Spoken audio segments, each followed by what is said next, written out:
A paz do Senhor, aos seminaristas, nós vamos para mais um vídeo-aula do nosso Seminário Teológico do IBBC. Estamos trabalhando aqui a sexta apostila, a matéria é Teologia Contemporânea. Paramos o vídeo anterior na página 209 com a seguinte ideia: as inquietações e angústias que o acompanharam estão expressas em seus textos, incluindo a relação de angústia e sofrimento que ele manteve com o cristianismo. Para Kierkegaard, a existência de Deus e a divindade de Cristo nunca poderiam ser comprovadas pela razão, porque a razão é capaz de lidar somente com o finito. Ele combateu a interpretação dogmática do cristianismo e o sistema metafísico hegeliano. Diferentemente dos liberais de sua época, ele aceitou as narrativas dos evangelhos, não questionou a sua historicidade, mas rejeitou a verdade objetiva. Kierkegaard afirmava que a verdade encontra-se na subjetividade. Essa subjetividade não é sinônima de subjetivismo, em que cada qual escolhe a verdade que melhor lhe convier. A verdade subjetiva aqui é contrária à verdade objetiva e ao pensamento de Hegel. O que Kierkegaard quer ao afirmar que a verdade é subjetividade é que a verdade deve ser apropriada pelo indivíduo, experimentada interiormente. Afirmou que, numa sociedade onde todas as pessoas são cristãs, o verdadeiro cristianismo já deixou de existir. Ele afirmou que a fé é a responsabilidade para com Deus expressa na decisão pessoal e que as pessoas precisam acolher a verdade de Deus mediante uma decisão, um salto de fé. Conhecer a Deus é uma atitude de fé, o que significa correr o risco de saltar. Deus é pessoal, santo e transcendente. Os seres humanos são finitos, pecadores e dependentes. Deus só pode ser conhecido mediante um relacionamento pessoal. Somente um salto de fé pode nos proporcionar o verdadeiro relacionamento com Deus. Enquanto não houver o salto de fé, não podemos ter uma religiosidade ética, mas não seremos cristãos autênticos. Barth, de quem trataremos mais adiante, entendeu também que a fé consiste no relacionamento entre o Deus Santo e o ser humano finito e pecador. A influência de Kierkegaard faz-se sentir sobretudo na segunda metade do século XIX.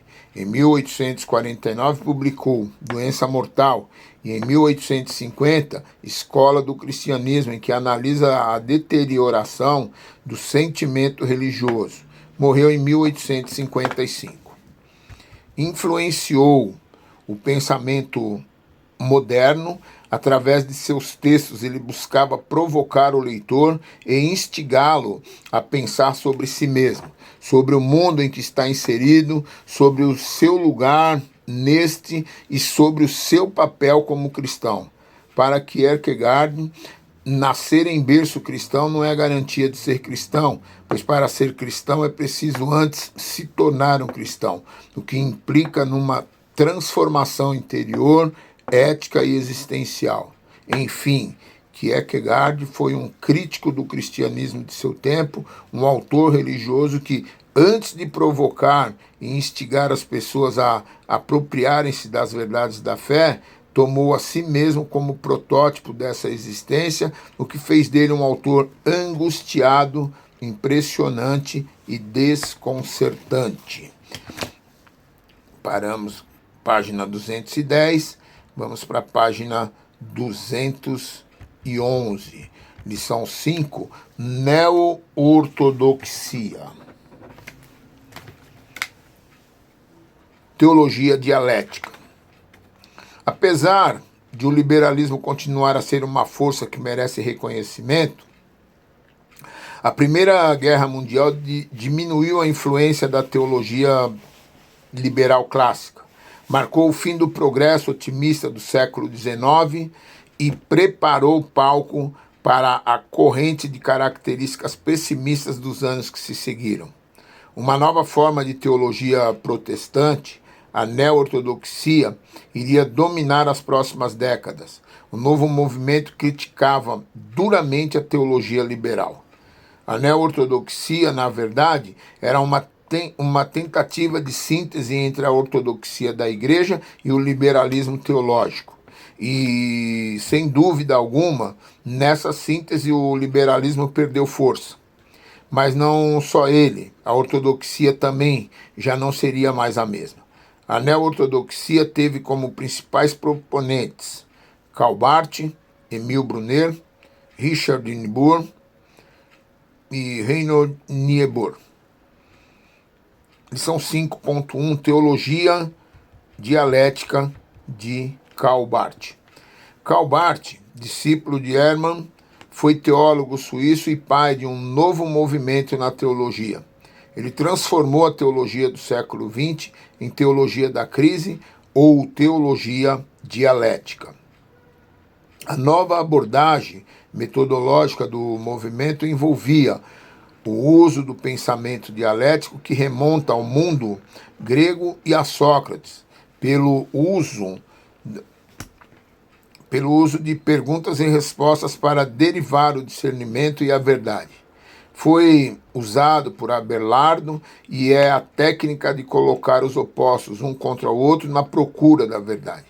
Para os neo-ortodoxos, os paradoxos da fé devem permanecer exatamente assim. E o método dialético que procura descobrir a verdade nos opostos dos paradoxos leva a uma fé verdadeira e dinâmica. A relevância desse movimento foi tirar a Bíblia das mãos dos críticos liberais que procuraram só pela crítica histórica explicá-las, como também enfatizou a unidade das Escrituras e ajudou a precipitar um novo interesse pela hermenêutica. A teologia dialética de Barth também é conhecida em termos gerais como neo-ortodoxia, nova ortodoxia. A neo-ortodoxia não é um sistema único, não é um movimento unificado, não tem um conjunto articulado de fundamentos em comum. O movimento neo-ortodoxo caracterizou-se pela tentativa dos teólogos de redescobrir o significado para o mundo moderno de certas doutrinas que haviam sido centrais para a antiga ortodoxia cristã. Por um lado, os teólogos neo-ortodoxos seguiam o liberalismo mais antigo, vendo o iluminismo com naturalidade e, assim como seus antecessores, aceitando o criticismo bíblico. Por outro lado, os pensadores mais jovens rejeitavam aquilo que consideravam ser a cultura cristã do liberalismo, que surgiu da ênfase na teologia natural. Barth redescobriu o Evangelho sem o auxílio de um sistema humano, e assim teve início a teologia da palavra de Deus. Seu postulado teológico é que a possibilidade do conhecimento de Deus encontra-se na palavra de Deus e em nenhum outro lugar. A teologia dialética não rejeita, mas questiona o método histórico-crítico como chave de interpretação da Bíblia. A interpretação histórico-crítica se concentra demasiadamente em questões periféricas, ao passo que Barth enfatizava a proclamação, o querigma, como sendo o fundamental. O ambiente acadêmico da teologia liberal vinha apresentando o método histórico-crítico como a única chave para interpretar a Bíblia. Encerramos a página 211, estamos na página 212. A palavra de Deus, a voz do ser transcendente, não proclamava mais as boas novas da reconciliação com a humanidade perdida em pecado. A neo-ortodoxia buscava reafirmar esses temas esquecidos em um mundo que mais uma vez precisava ouvir Deus falar do além. Sua principal preocupação era tornar a fé cristã e bíblica compreensível à mentalidade moderna. Lição 5.2. Pressupostos neo-ortodoxos. 1. Deus, só pode ser conhecida através do encontro com Cristo. Deus é totalmente transcendente. A revelação que Deus fez de si mesmo é o único ponto de partida possível para o pensamento acerca de Deus. Deus está profundamente preocupado com os assuntos humanos. Deus é inteiramente soberano sobre a sua criação e independente dela. 2. Palavra de Deus. A teologia deve se fundamentar na palavra de Deus, não na razão humana. A Bíblia é a palavra de Deus que testemunha a revelação passada e promete a revelação futura. A palavra está nas Escrituras, que é um documento humano, e tornar-se a palavra de Deus somente à medida que o Espírito Santo dá o testemunho dela. Portanto, a Bíblia não é palavra de Deus numa forma estática, mas torna-se a palavra de Deus em um acontecimento. A autoridade da palavra de Deus não pode ser submetida a critérios de pesquisa. A razão humana não pode ser o critério último para a análise dos escritos bíblicos. Tal posição causou muita crítica e controvérsia. De fato, eles faziam distinção entre a Bíblia e a palavra de Deus, afirmando que aquilo que temos na Bíblia é, de qualquer maneira, uma série de tentativas humanas de se repetir e reproduzir essa palavra de Deus em palavras e pensamentos humanos, em situações humanas específicas. 3. Cristologia. A estrutura da teologia neo-ortodoxa é totalmente cristocêntrica. Jesus é medida de todo conhecimento teológico.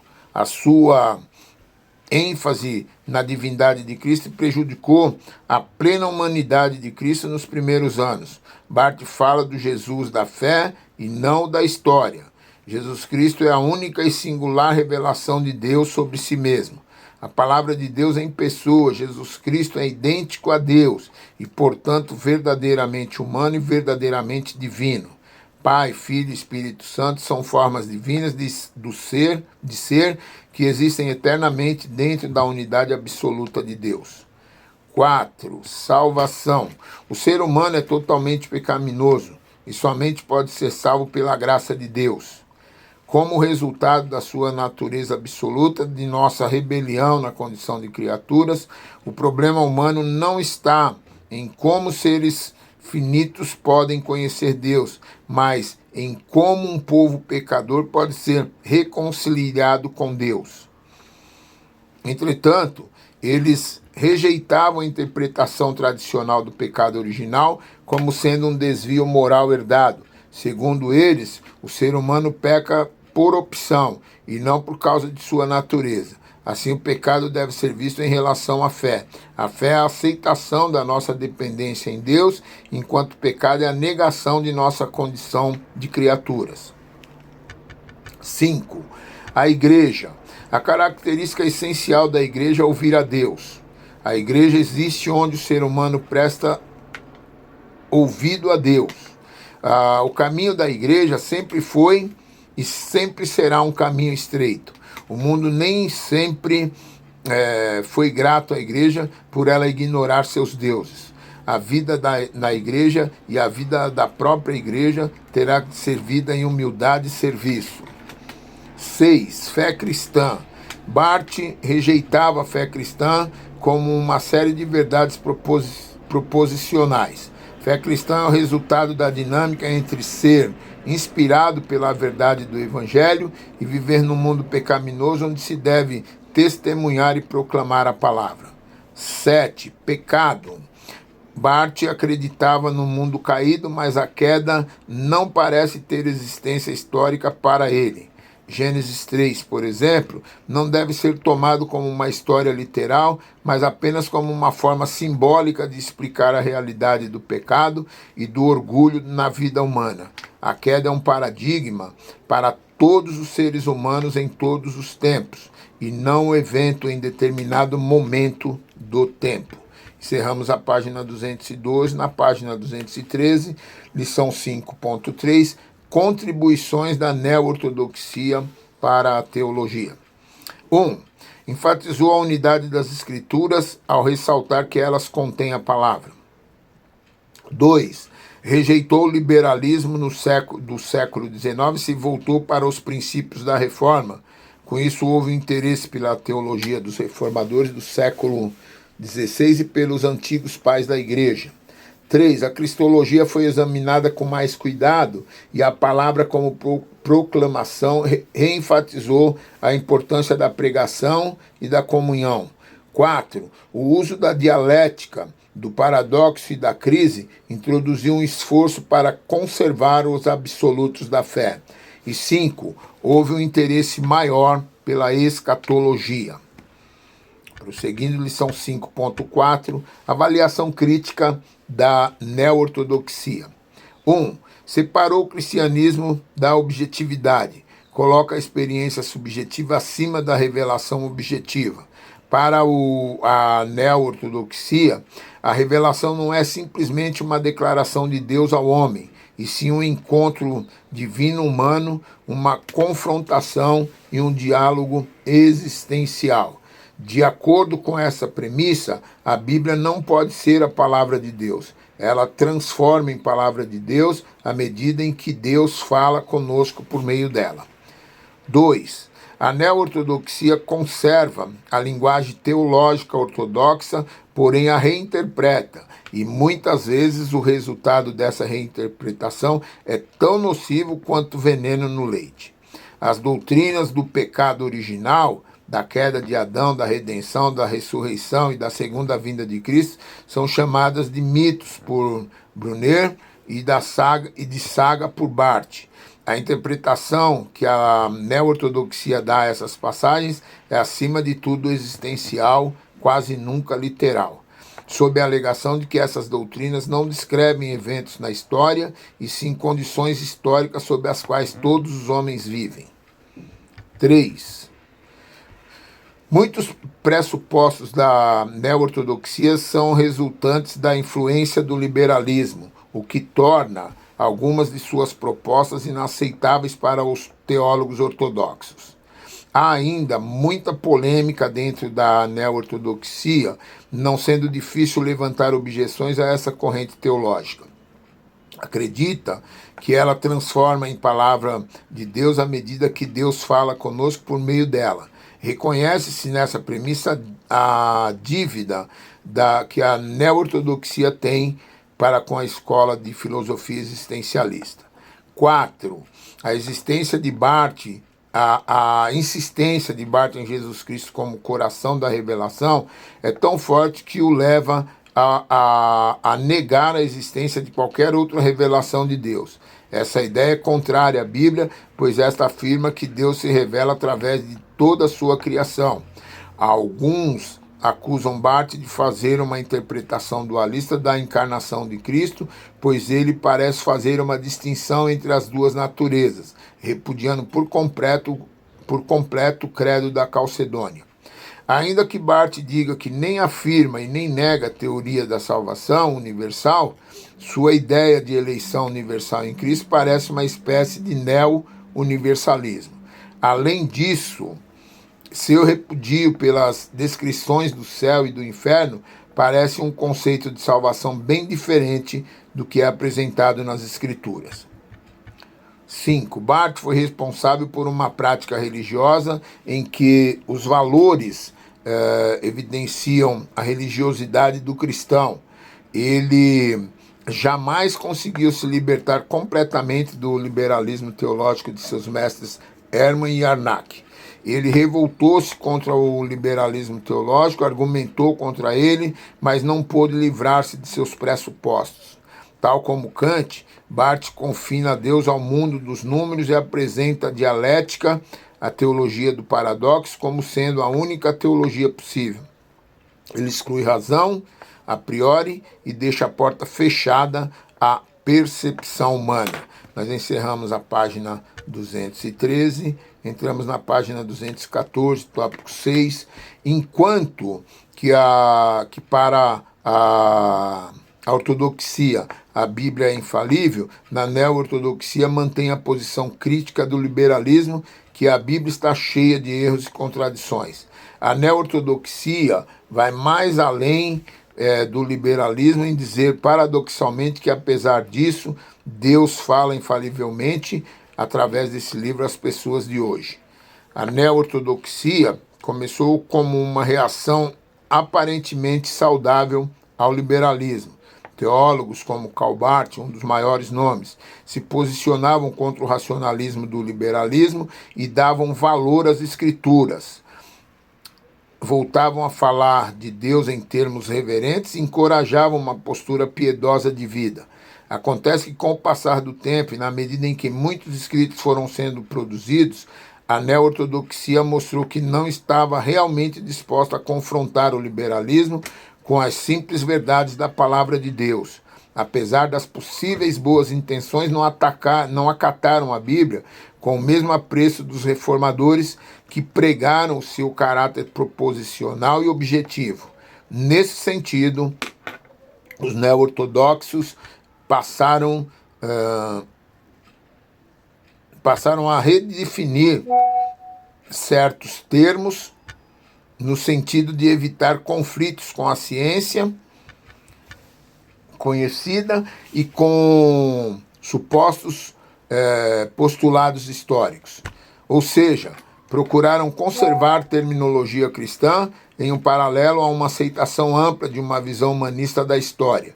E a neo-ortodoxia, assim, dá uma volta sobre si mesma e termina legitimando o liberalismo ou oferecendo o liberalismo como conclusão final da sua teologia. Ele produziu um impacto tão grande na teologia protestante que todo teólogo moderno que quiser estudar teologia a sério pode se opor à sua teologia ou acolher suas ideias, mas não pode jamais ignorá-la, se quiser conhecer a situação teológica contemporânea. Emil Brunner talvez tenha sido um dos nomes mais conhecidos dessa nova escola, depois, é claro, de Barth. A teologia de Brunner, assim como a de Barth, é extremamente subjetiva, buscando inspiração nos escritos dos filósofos Martin Buber e Soren Kierkegaard. Ele define o cristianismo e a teologia em termos mais relacionais que racionais. Ele argumenta que Deus não pode ser tratado como um objeto de estudo. Nós encerramos na página 214, prosseguimos no próximo vídeo, na página 215, com a lição 6, a teologia existencialista de Bultmann. Boa aula.